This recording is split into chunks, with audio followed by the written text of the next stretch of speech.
ਲਿਓ ਪੇਸ਼ ਹੈ ਮੇਰੀ ਨੌਵੀਂ ਕਵਿਤਾ ਜਿਹਦਾ ਸ਼ੀਰਸ਼ਕ ਹੈ ਮੰਦਰਾਂ ਦਾ ਸ਼ਹਿਰ ਜੰਮੂ।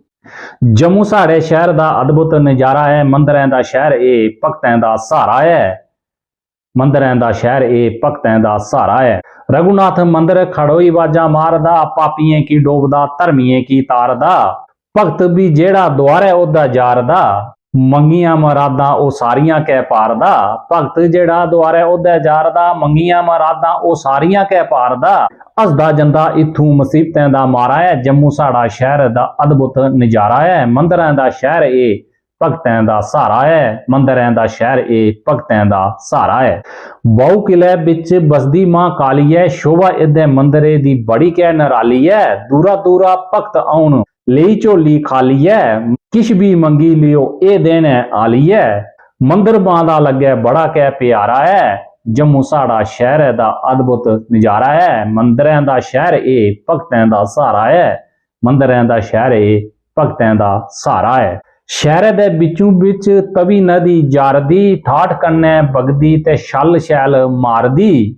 ਗੀਤ ਉਸ ਨਾਖੜੇ ਸਾਰੇ ਕੀ ਸੁਨਾਰਦੀ, ਸ਼ੋਭਾ ਸਾੜੇ ਸ਼ਹਿਰੇ ਦੀ ਹੋਰ ਵਧਾਰਦੀ। ਸੂਰਜ ਪੁੱਤਰੀ ਤੁਕੀ ਸਮਝੇ ਜਗ ਇਹ ਸਾਰਾ ਹੈ। ਜੰਮੂ ਸਾੜੇ ਸ਼ਹਿਰ ਦਾ ਅਦਭੁਤ ਨਜ਼ਾਰਾ ਹੈ। ਮੰਦਰਾਂ ਦਾ ਸ਼ਹਿਰ ਇਹ ਭਗਤਾਂ ਦਾ ਸਹਾਰਾ ਹੈ। ਮੰਦਰਾਂ ਦਾ ਸ਼ਹਿਰ ਇਹ ਭਗਤਾਂ ਦਾ ਸਹਾਰਾ ਹੈ। ਡੋਗਰਿਆਂ ਦਾ ਸੂਰਮਾ ਸ਼ੇਰਾਂ ਦਾ ਸਮਾਨ ਹਾਂ। ਡੋਗਰਿਆਂ ਦਾ ਸੂਰਮਾ ਸ਼ੇਰਾਂ ਦਾ ਸਮਾਨ ਹਾਂ।